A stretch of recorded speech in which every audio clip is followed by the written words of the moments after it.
got to fight this guy. Oh, you got injured in camp. You lose to that guy too. Now you're set back when you could have been a champion. Yeah. You know, there's a lot of like weirdness going on with possibilities and, you know, just luck, bad luck, and good luck. Bad luck and good luck. Timing, I think, is a big How thing. is something like this allowed to happen? How is Jake Paul allowed to fight Gervonta Davis? It's I don't know. Completely unfair. It is completely just. I can't say the word that I want to say because I don't want to get canceled. And then going out there and taking on a guy that is maybe 92 pounds heavier, that is at least 65 pounds heavier than you. That is called one thing. That's called being a bully. Joe Rogan strongly criticizes Jake Paul for his fight with Gervonta Davis despite the huge size gap. He explains that weight classes exist to protect fighters, and that ignoring them creates serious risks. According to him, Jake is more focused on promoting the event than respecting fairness in boxing. The concern is that Jake's much larger frame and power could cause real harm to Tank, making the matchup unsafe and unnecessary.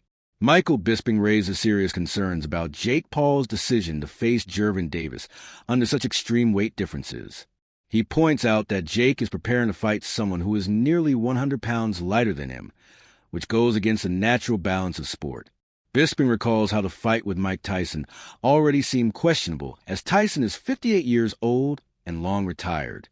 Now, this matchup with Tank Davis only adds to the controversy because it does not appear to be based on fair competition, but rather on Jake seeking an advantage for his own benefit. Bisping stresses that boxing thrives on equal contests. Yet, this fight tilts so heavily toward Jake's favor that it looks less like a sporting challenge and more like an effort to secure personal gain while risking Tank's safety. Teddy Atlas reacts to the face-off between Jake Paul and Gervonta Davis and highlights the extreme size difference. He says that Tank is so small compared to Jake that he would need a ladder to even touch Jake's chin. Being a bully. It was bad enough when he fought Mike Tyson, a man that was 58 years old, and he was walking around like, I just beat the baddest man on the planet. I just destroyed Mike Tyson and went out there and I beat him, and him and his brother are all celebrating and shit like that. It's like, dude, what are you doing?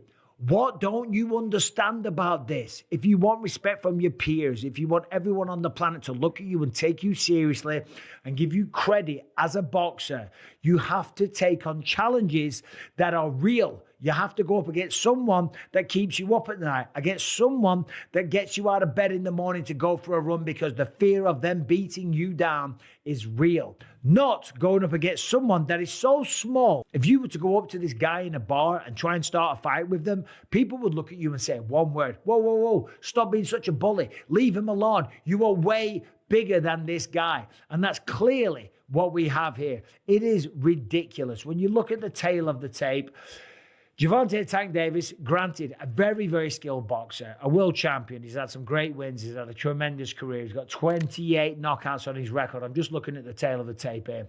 30 years old, Jake Paul, 28. Gervonta Davis is 5'5" tall, whereas Jake Paul is 6'1". I would never dream on picking on a guy that is 5'5" tall. Granted, there's some tough guys out there that are 5'5", okay? They're smaller guys, you know, but for 5'5", they'll pack a good punch. Typically, they're mixed martial artists or boxers, yeah. Teddy Atlas reacts to the face-off between Jake Paul and Gervonta Davis and highlights the extreme size difference. He says that Tank is so small compared to Jake that he would need a ladder to even touch Jake's chin. While Atlas accepts that differences in skills and style are part of the sport, he stresses that the size gap in this case is simply too much, while Tank is physically too undersized to even reach Jake effectively, which makes the fight appear mismatched from the start. Things, right? They should also have like the size of the ring, the size of the glove, all that stuff. Particulars should be in the contract, but I would probably look for one thing that is not the common thing to have in a contract if I'm Tank. A ladder. A ladder. Can I get a ladder? Somebody? You know what I mean? Hey, look, if he hits him on the chin the way he can punch, Jake might be doing a dance. You know what I mean? Not voluntarily either. But we'll get into that more later. The thing that I'm talking about right here is what you said. It was stark. The size difference was really, you couldn't ignore it. We understand the talent difference, the experience difference. We understand all of that.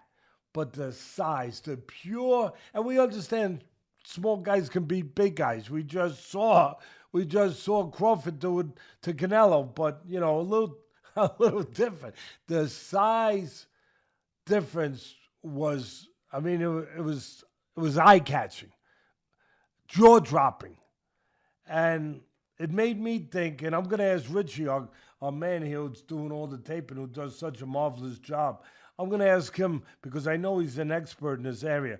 But it reminded me of one of the Rocky movies where they had the face, where they did the wrestling thing with Rocky and Hulk Hogan, a.k.a. Thunderlips. He was Thunderlips back then. While Atlas accepts that differences in skills and style are part of the sport, he stresses that the size gap in this case is simply too much. While Tank is physically too undazed to even reach Jake effectively, which makes the fight appear mismatched from the start, Joe Rogan points out that Jake Paul's actions are more about promotion than competition. He explains that these types of fights are set up to attract casual viewers and to draw curiosity by making unusual matchups. According to Rogan, the betting talk and the spectacle surrounding these fights are less about real sporting merit and more about creating headlines. He believes Jake knows how to keep his name in the spotlight and uses boxing as a platform for promotion, even if the matchups do not make much sense. Leonard Ellerby explains that Tank Davis was not in the right mental state to face Lamont Roach. He says Tank has been through many personal challenges. The problem, that makes it a problem.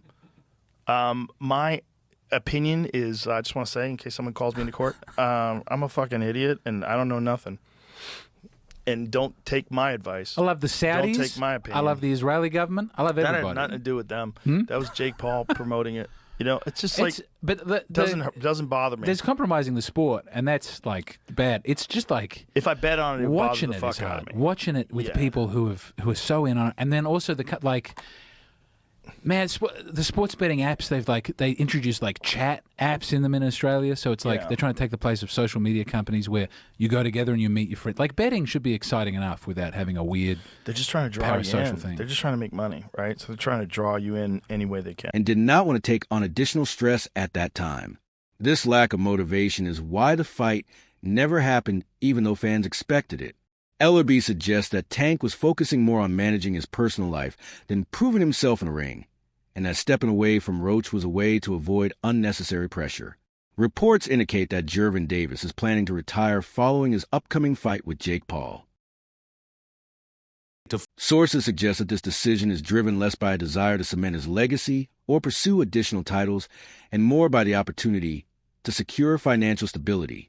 Observers note that Tank's acceptance of the bout appears motivated primarily by the substantial purse he is guaranteed, rather than by competitive ambitions or career progression. This context frames the fight as more of a business decision than a meaningful step forward in his boxing career. Analysts point out that Tank has experienced significant challenges and pressures recently, which may also influence his choice to take on a high-profile but... Jake Paul is huge compared to Gervonta Davis. And two, Gervonta Davis don't even know what weight they fighting, D. Maximum weight of 195 pounds for this exhibition. The fight will be contested over 10 3-minute rounds. I said it was 190. The fight is 195 pounds, Tank, as you know. DC, I watched this, and we have our priorities way misplaced when we're talking about boxing. Like, everybody's complaining about this Ali act and all. Like, how is something like this allowed to happen? How is Jake Paul allowed to fight Gervonta Davis? It's completely unfair. It is completely just, it's, I can't say the word that I want to say because I don't want to get canceled, but this fight should not be happening. And the press conference was embarrassing. Gervonta Davis should not have a mic in front of him. It was absolutely embarrassing watching this thing. D, why? Why, D? Just the fact that, like, every time when Jake Paul would say something to Gervonta Davis, he didn't know how to answer it. He was comparing himself to like P. Diddy at moments, and I was like, oh my God, get a mic away from this guy. This fight shouldn't be happening. And then he didn't even know what weight they were fighting. He's like, I thought That's it was bad, 190. No, Dean. it's 195. That was the craziest thing. That was the thing that stood out to me the most. Was that when they go, the rehydration limit or something is 195. And he goes, wait, I thought it was 190. Dean, that's bad. Non-traditional matchup. In this light, the fight with Jake Paul is viewed as a calculated move designed to maximize earnings.